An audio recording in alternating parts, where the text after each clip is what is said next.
Okay, good morning, good afternoon, and good evening for all of you, the student of Introduction to Business class.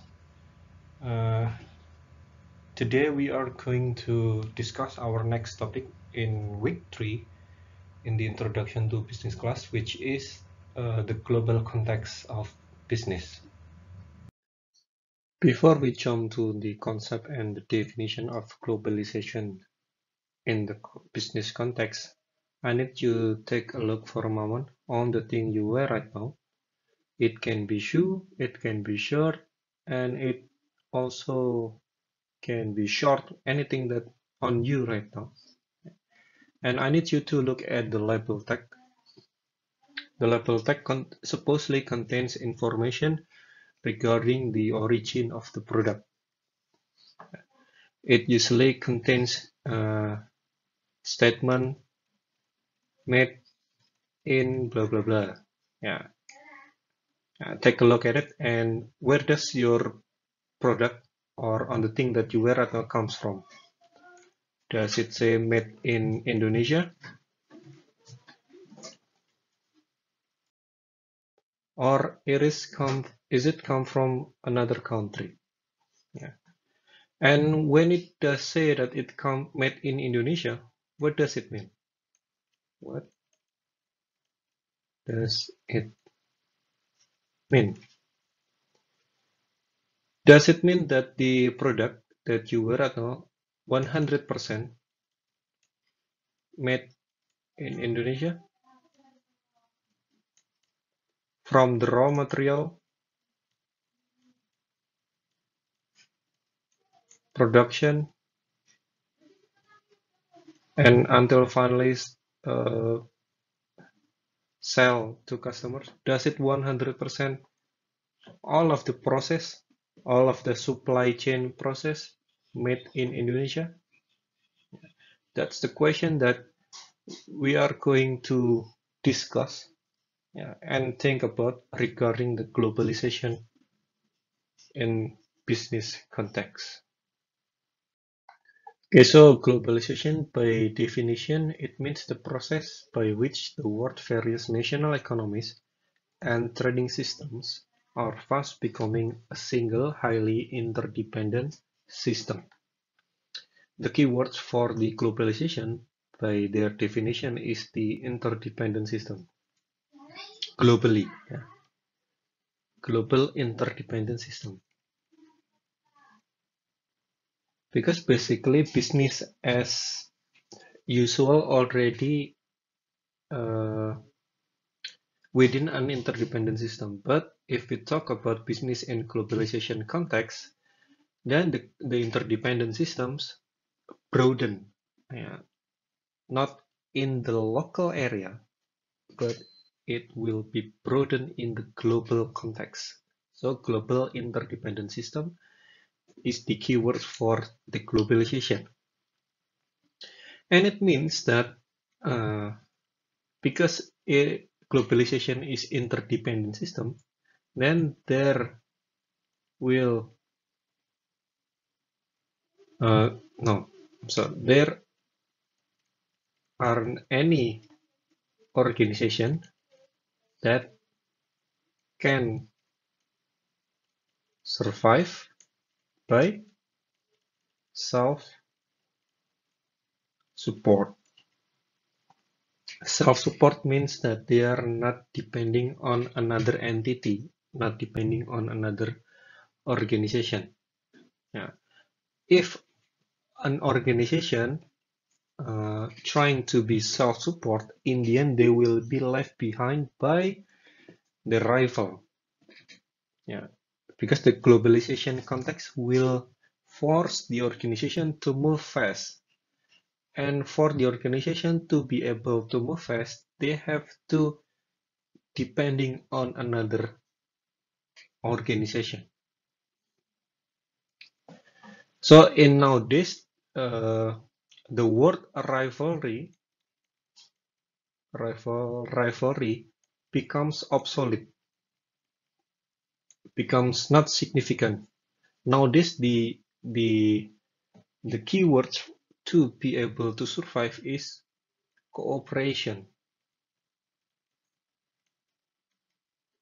or if you use the word from the social media in YouTube and any social media platform, the cooperation usually more familiar with the word collab, yeah, collaboration. Yeah, that is the main issue with the globalization, being interdependent on another. If we are trying to be alone, if we are trying to survive alone, at the end we are going to left behind. Yeah. The effect of globalization, in fact, already happened, or maybe we are already consuming the product as the effect of globalization. The phone that we use, the laptop that we use, or maybe the shoe that we use right now is a result of international trade or globalization. Yeah. The main activity in the globalization usually contains two things. The first one is export and the second one is import. Yeah. Export is a condition when a product is made or produced, let's say in Indonesia, in the origin, the origin country, and then sold or offered in another country, in foreign market. Yeah. So it made in Indonesia, then being sold in another country. Yeah. With the context that the country of origin is Indonesia. While the import is when the foreign product, when the product made abroad, yeah, grown or made or produced abroad and then sold in Indonesia. Yeah. From the microeconomy perspective, yeah, macroeconomics perspective, the export means that when we sell product, while the import means when we buy product. Yeah. The economic surplus will happen when the number of export exceed or higher than the number of import. Yeah. Okay, still on the topic of globalization. Previously, we already talked about the export and import. And when we talk about export and import, usually what will comes to our mind first is that it is such a complicated things. So maybe not all of the organization can do importing or exporting.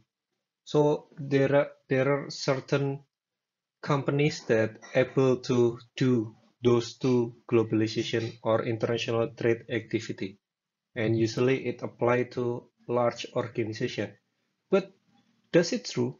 Does it true that the globalization or international trade with importing and exporting activity only uh, apply to large organization?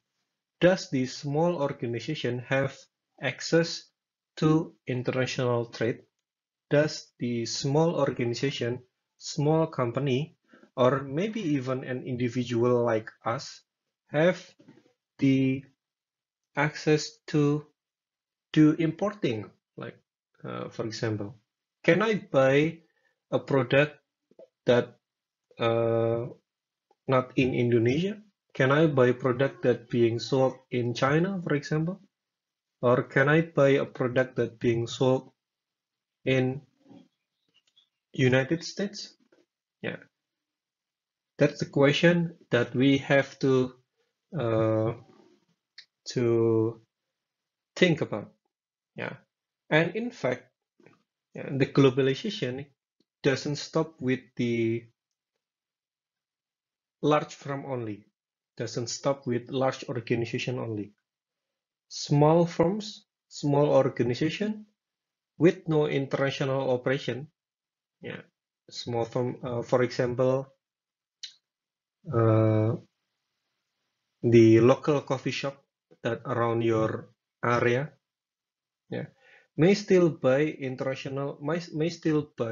their coffee from international supplier. Yeah, even me. Yeah, lately I enjoy drinking a coffee. Usually I buy my coffee from my friend coffee shop, and then lately I try uh, to make my own coffee in my house. Yeah, and one of the ingredients when I make my coffee is to buy the raw material, which is the coffee and the coffee bean. And when I look at the coffee bean at the marketplace, such as Tokopedia, yeah, and then I can find various shops that sell various coffee beans that comes from various uh, country of origins. Yeah, for example, the Arabica coffee that planted in Colombia, or the Robusta that planted in Kenya, and etc. And I just need to buy it, and I can buy it. And when I buy it, I do, or at that moment, I already doing the international trade, even though I buy it from the local supplier in Indonesia. But the product, the country of origin of the product comes from another country, comes from the foreign country. Yeah. Nowadays, there are a lot of access for us, for small organization or for small individual to buy from another country. Yeah, the most famous one, the e-commerce, the platform that maybe most famous when we need to buy things from another country is eBay. Yeah, and then as you know, eBay originally comes from US. Yeah, and then nowadays even Shopee, yeah, offer a product that being sold in China. Yeah, yeah. In fact, I had an experience by a T-shirt in Shopee, and the T-shirt is being sold in China. And beside two of uh, the platform that I mentioned, the eBay and Shopee, there are any platforms such as Alibaba, yeah, Alibaba that offer us a product that being sold in China, and we can buy it relatively more cheaper, yeah, than compared to when we buy the product directly in Indonesia, because Alibaba sold the product at uh, grocery price. Grocery price, it means that harga grosir ya in Indonesia. Harga grosir. Jadi grocery price, it is the price before the product distributed or being sold within a retailer. So when we look about the supply trade, yeah, before the product comes to or delivered to consumers, yeah, the consumers can access or can can buy the product from retailer.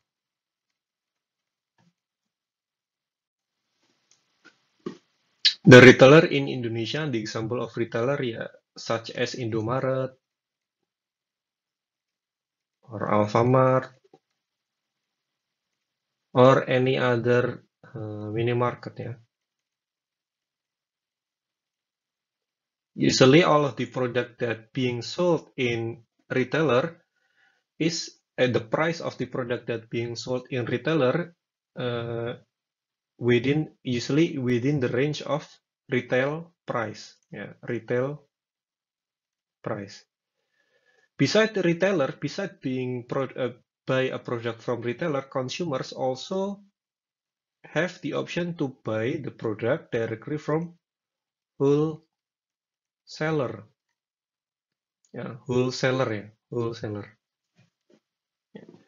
Wholesaler, or in Indonesia is grosir.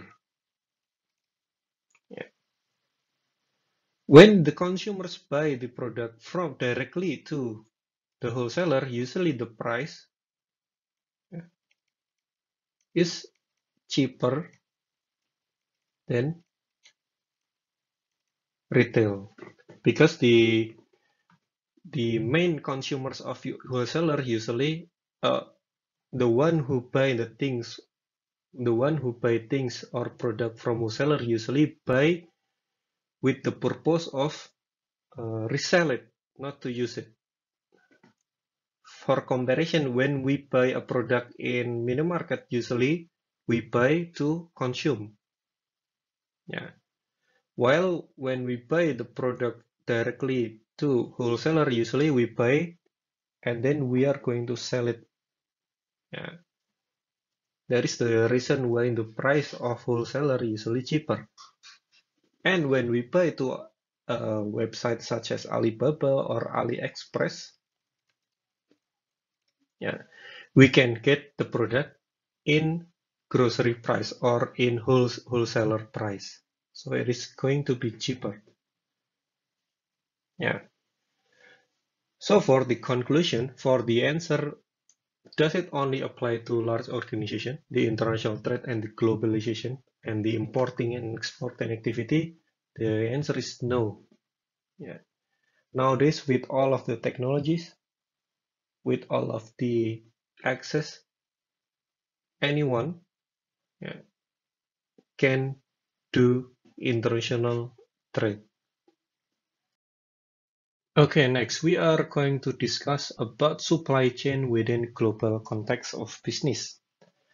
So before we go, the definition of supply chains, the general definition of supply chain is the activities required by the organization to deliver goods or service to the consumers.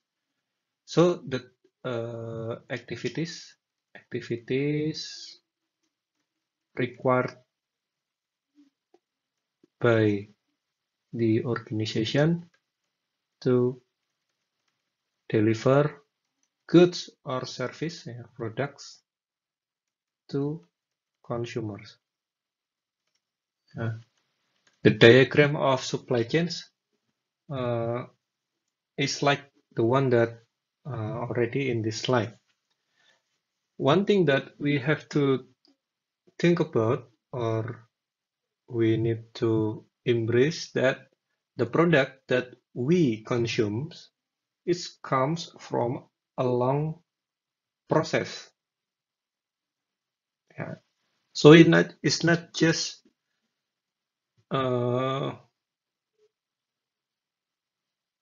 it's not just as simple as that we buy the product, but the origin of the product comes from a long process. Start with the upstream, middle stream, and then the downstream. We as consumers experience the supply chain on daily basis on the downstream.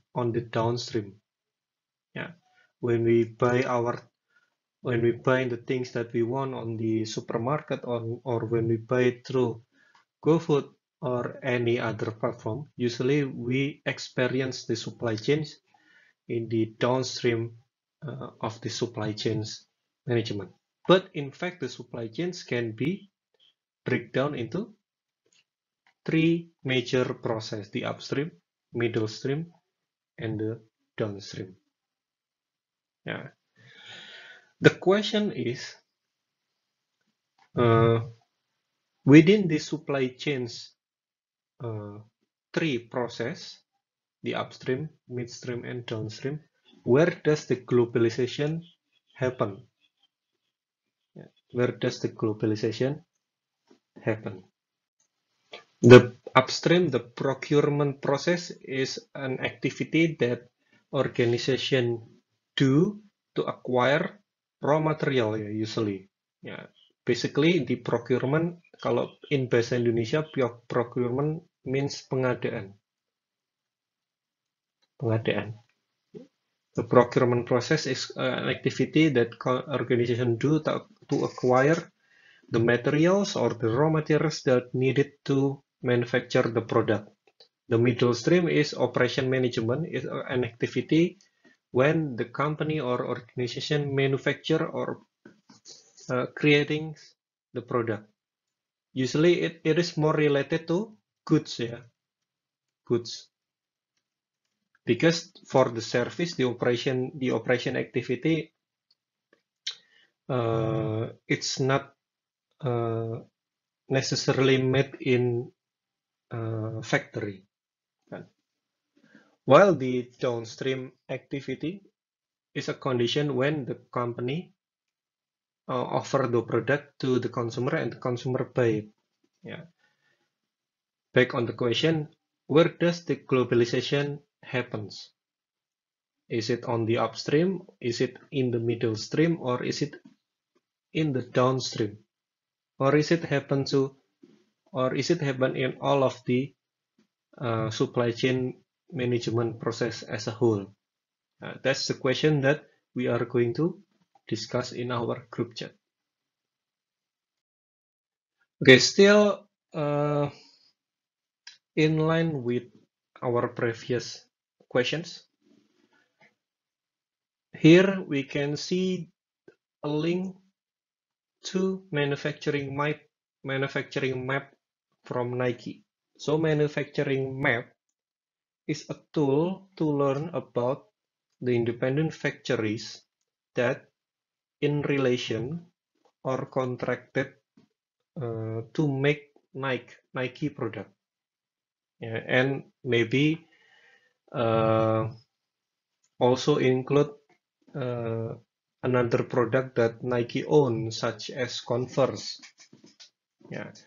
Within the manufacturing map, we can see the names and location for each of the factory, the type of product that being made, even the statistic of the workers. We can see the percentage of female workers, or maybe even the percentage of foreign workers, and etc.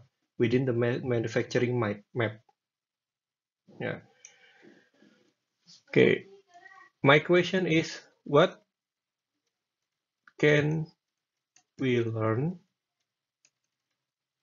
from this map?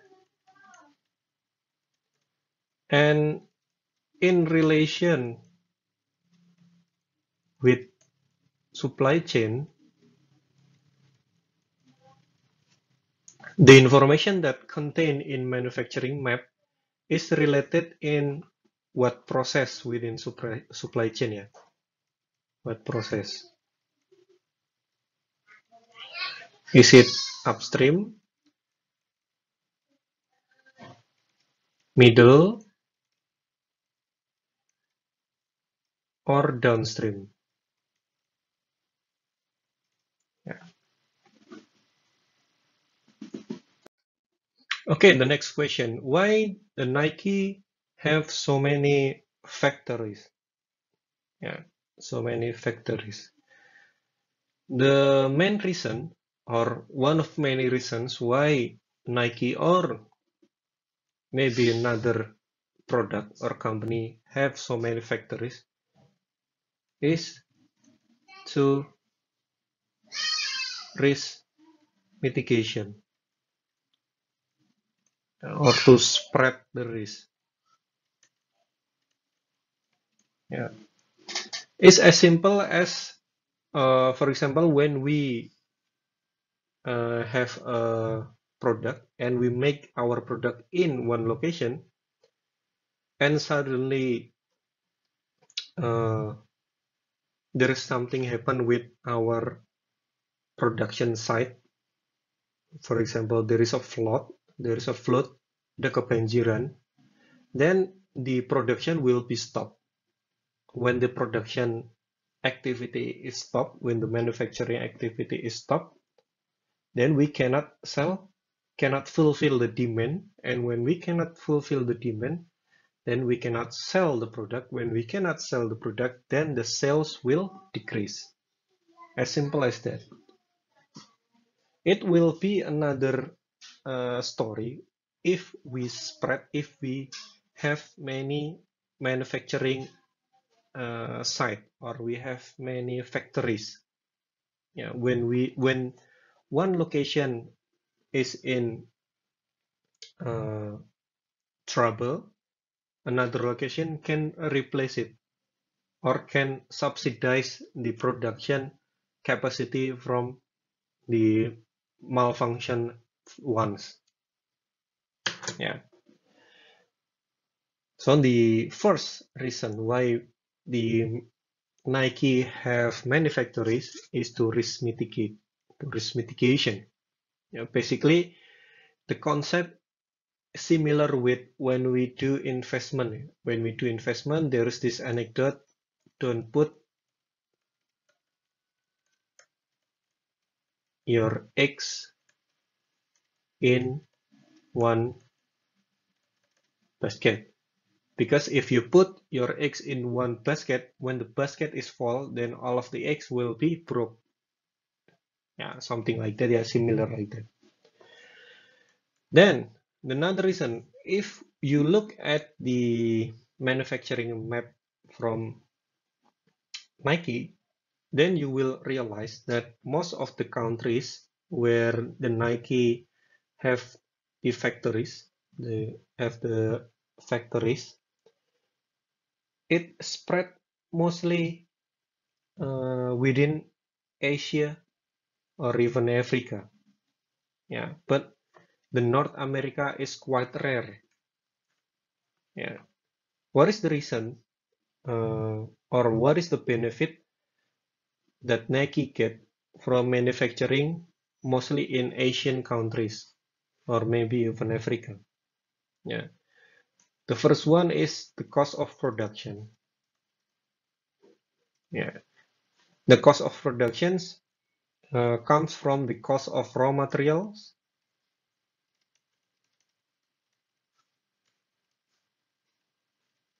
Yeah, and also comes from the cost of wage or gaji, because the standard of wage of worker in Asian relatively lower than the standard of wage for a worker in North America. Yeah, so basically when we don't have to pay too much for the wage of the worker, then the cost of production also will be lower. Yeah, and the third one that affecting the cost of production is the number of population.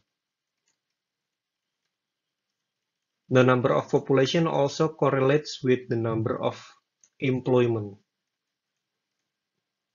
Yeah. Number of population also correlates with number of employment. When we have a high number of supply of workers, then the Nike will have the upper hand to uh, decrease the wage. Yeah, decrease the wage. Yeah, they can hire more people but with minimum wages. Like that. Yeah. That's the two of the main reason why Nike have many factories. Can you find another one? Yeah. Another reason.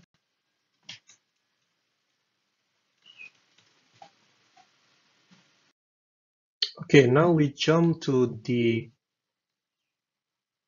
third stage of supply chain management, which is the downstream. The downstream is a condition when company offer or sell their products to customer. And as we already discussed that even though downstreams and within the downstream stages, we as a customer is impacted by the globalization. I mean, like if we are being a closed country and we are not embracing globalization, then we cannot buy the Apple product, or maybe even we cannot drink Coca-Cola, or we cannot buy anything from McDonald's. Yeah, it means that when we buy those things, we as customers enjoying the impact of globalization. But uh, be one things that I need to remind you.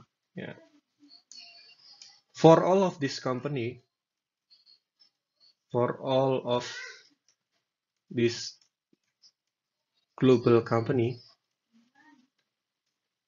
to sell their product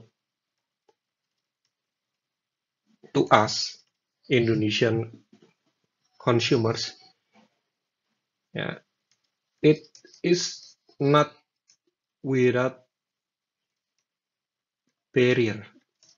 Yeah.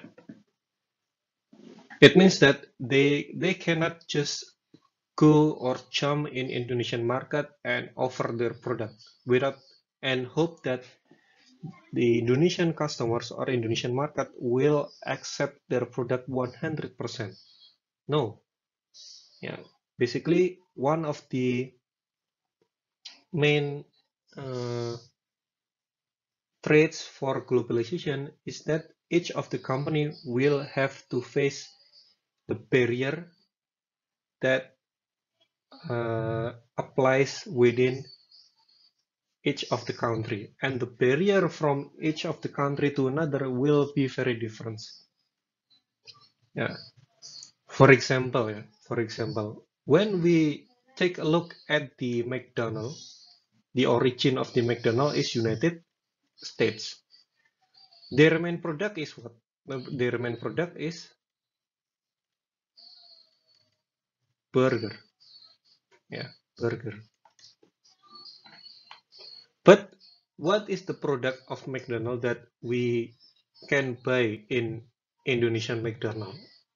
Various. There will be various products that the McDonald's Indonesia offer to us as Indonesian customers. Why? Because the McDonald's know that there are these barriers for them to sell their market, and one of the barriers is maybe the cultural barriers. Yeah, because most of Indonesians uh, quite rare eat burger. So they sell what the most favorite meal to Indonesian, and one of the most favorite meal is chicken, fried chicken. Yeah. If you take a look at the McDonald's as an origin McDonald's in United States, originally what they offer is only burger. Yeah. If you go to YouTube, you will find a lot of vlog that made by YouTuber that they are comparing the McDonald's in Indonesia. What is the difference between McDonald's in Indonesia and the McDonald's in Germany? Yeah. You should, if you haven't, if you have not yet watched those kind of YouTube, you should watch it, because you will learn a lot that even though the brand is the same, but the product that being sold is quite different. If we go to McDonald's or KFC in another country, for example, Singapore, we will not have, or we cannot buy a rice. But when we go to a McDonald's in Indonesia, we can buy rice. Why? Because Indonesia rice is a main meal for us. If we haven't eat rice, then we haven't eat anything. If we have, then we haven't eat proper meal. But for Singaporean, rice is not their main meal, something like that. Yeah. So there are barriers to entry for each of the global organization to enter a market, and one of them is cultural barrier to entry. Yeah. Another form of barrier to entry for a global organization, for a global company to enter market is a government barrier, a barrier that made by government. Barrier that made by government. Yeah. In Indonesia, we have this policy that called as TKDN. TKDN is abbreviation from tingkat komponen komponen dalam negeri. Then the percentage, the percentage of component of domestic component, like that, domestic components. TKDN is related to manufacturing process. Manufacturing process. So it is applied in upstream and middle stream within the supply chain management.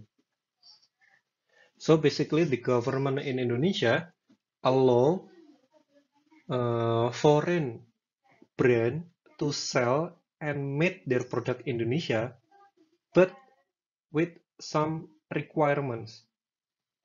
The foreign brand, for example, Xiaomi, able to sell their product in Indonesia, but they have to follow the TKDN. Yeah. So the components that, or the materials that used to make a Xiaomi product must have at least a percentage number of TKDN. Yeah. If the company not follow the TKDN rules, then they are unable to produce or even sell their product to Indonesia, in Indonesia. That's what happened with Apple. So maybe several years ago, the deal of Apple and government Indonesia is broke. Yeah, when they are withdrawn their plan to manufacture Apple in Indonesia. So until now, the the the Apple that being offered or sold in the Indonesian market is not 100% or not follow the TKDN rules. That is the reason why until now we doesn't have in Indonesia, there are none or is Apple headquarter in Indonesia, something like that. Barriers to entry. Okay, still related to what we discussed in previous slides, that a company or managers that involved with international trade or international business needs to have a solid understanding of the global economy, the global context, including the world major marketplaces. The marketplaces is the place where the market happens.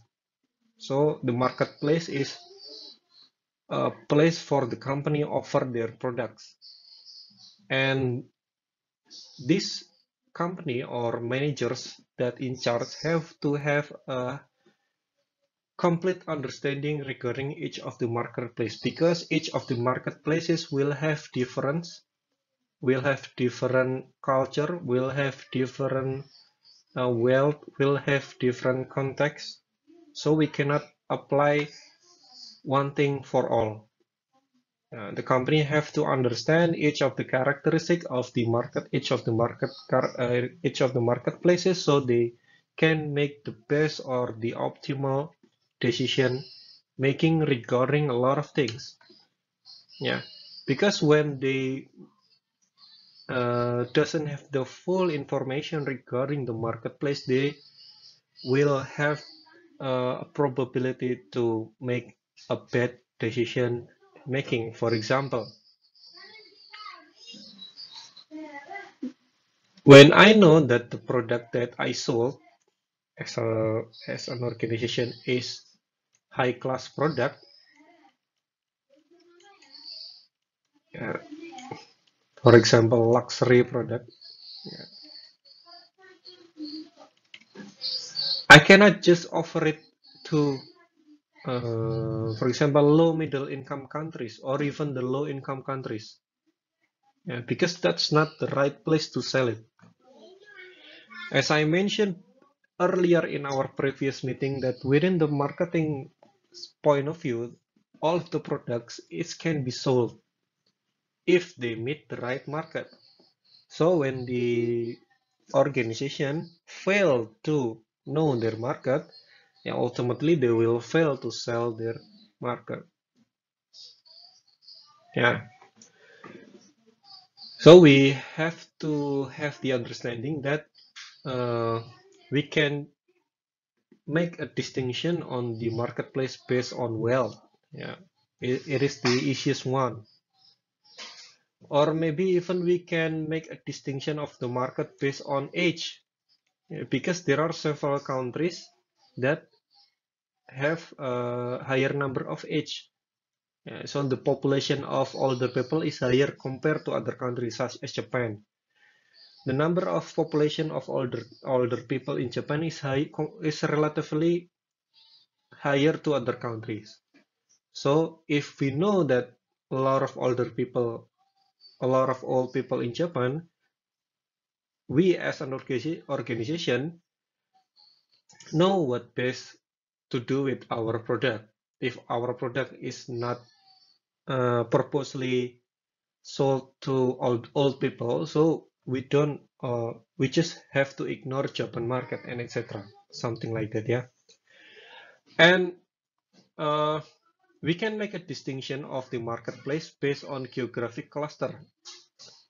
Yeah, we can differentiate it based on whether the market is located in North America or in Europe or in Pacific Asia, because each of the geographic cluster will have different behavior.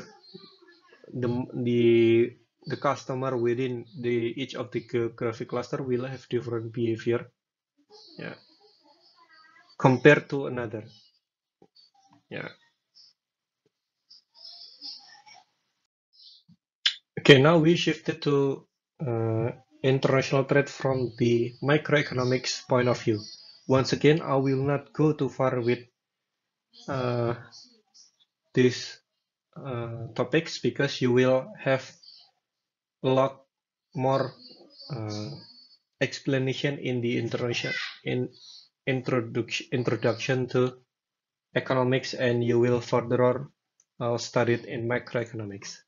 But basically, what the international trades means or affecting macroeconomics condition of a country is there is thing that called as the balance of trade, or in Indonesia usually called as neraca perdagangan.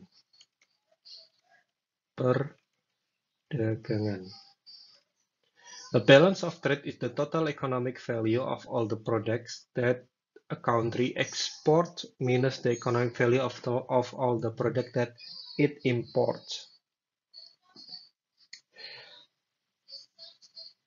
A positive balance of trade or trade surplus is happen when a country export is higher than what they are import. So basically the trade surplus happen when export is higher than import. When they sell more than buy. While the trade deficits happen when the number export is less than number of import. When the number of the product that sell or sold is less than the number that the product bought or buy. So the balance trade will shift it dynamically from the surplus condition to the deficit condition, and both of them, and there are no right or wrong within the surplus or the deficit. What the government have to do is trying to base decision regarding their economic condition. Sometimes the balance of trade has to in a surplus condition, and on the other time the balance of trade has to in deficit condition. So the main jobs for the government is trying to find the best condition regarding balance of trade and their economic situation. Next, we are going to discuss on the factors that will determine whether a country or an organization can win the competition with their rival, or whether a country can fulfill the needs from another country. And that factor is called as competitive advantage. As we know, because no country or no organization that can produce anything, so the countries tends to export what they can produce better or less expensively than other countries, and use the proceeds to import what they can produce as effectively. So basically, if I know that my competitive advantage is to produce a coffee bean, if I know that my coffee bean is better and have high demand from another country, then I will have a better chance to sell it, to export it to another country. I will sell it. And the money that I get, the profit that I get from selling or exporting the coffee bean will be used to buy or to import another goods, another product that my country is needed, or to buy or import another product that my country can produce as effective or as as good as another country.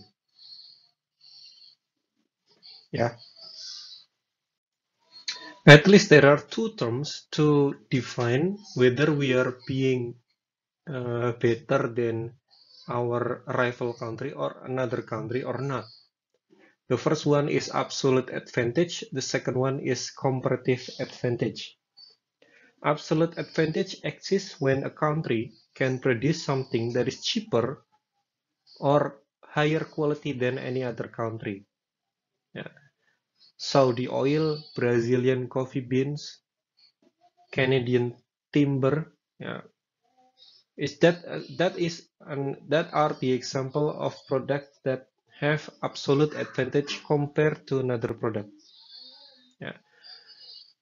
And it is not only limited or not only applied to product, we can apply the context or the absolute advantage and comparative advantage to our individual. If we are comparing our skill with our friend's skill, so we are eventually going to know whether we have absolute advantage compared to our friend or not. So we can apply this concept to a lot of situation, a lot of things. The absolute advantage can came from resource that scarce.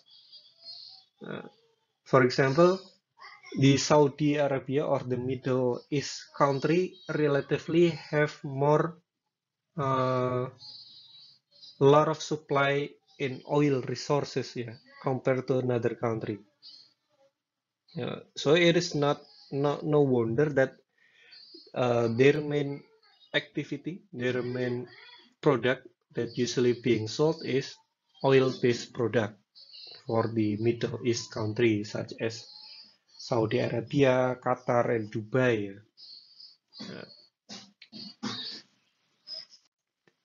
While for the comparative advantage is a condition when a country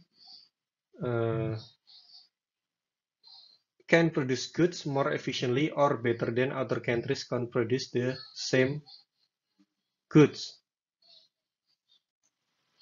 If business in a given country can make computers more efficiently than they can make automobiles, then that nation has a comparative advantage in computer manufacturing. So the difference between absolute advantage and comparative advantage is regarding the object that being compared. The absolute advantage is comparing the same product from the two comparable countries. When the product from country A is cheaper or have a higher quality compared to country B, then the country A have the absolute advantage. While the comparative advantage is comparing two different products from two different countries. And for the last one, we are going to discuss about the factors that affect the decision for any organization to go international. When considering international expansion, company must consider whether there is a demand for its product abroad or in foreign market. So they have to know and they have to analyze first whether the product that they have is can be sold or having a demand in foreign market. So we don't just necessarily go or sell the product to international market, but we have to know first whether when we are going to sell or when we are going to offer our product to international market, there will be a demand for it. After we know that there is a demand or not, so if we know that there is zero demand for our product in foreign country, then we just need to stay domestic. You don't have to go for international trade. If the answer is no. But if we understand that there will be a demand for our product in the international market, we can go to the next phase of analyzing. The next question that we have to address and the next question that we have to answer is can the product be modified to fit a foreign market? It is like I said in previous when we talk about McDonald's. The McDonald's originally sell a hamburger. But look at the McDonald's that we see in Indonesia. They are not only sell burgers, but maybe I can say that their most favorite product is in Indonesia is not the hamburger, yeah, but rice and chicken. If I'm not mistaken, the panas, yeah, the panas package, yeah, in Indonesia. And if we go to another country, such as in India, maybe we won't uh, able to buy any beef product from McDonald's in India, because in India eating beef or cow is prohibited. Yeah, something like that. So the next question to answer when we know that there will be a demand for our product in foreign market is whether the product can be modified. Yeah, yeah. If the answer is yes, then we can go to next question. Is the foreign business climate suited to import?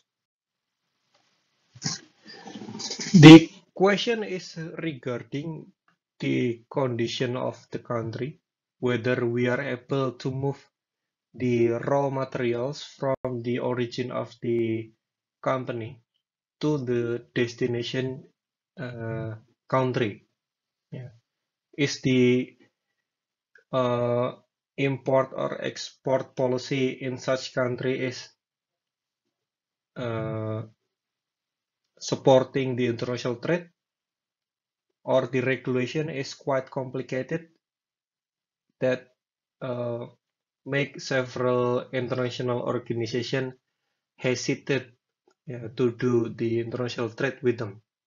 So it is related with the regulation and the condition of the international trade or international policy regarding the import and export policy in certain country. Because when we know that the customer is there, but we cannot follow the policy well, then in the end we can sell our product in the country. And the last question that we need to address is, does the firm have or can it get the necessary skills and knowledge to do the business? Yeah.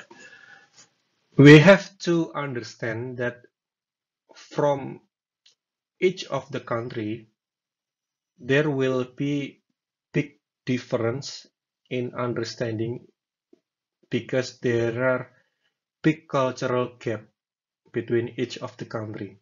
So as an international organization that trying to sell a product in a foreign market, they have to understand the skill and knowledge or anything that necessary to able to do the business, to help them to able to do the business in foreign country.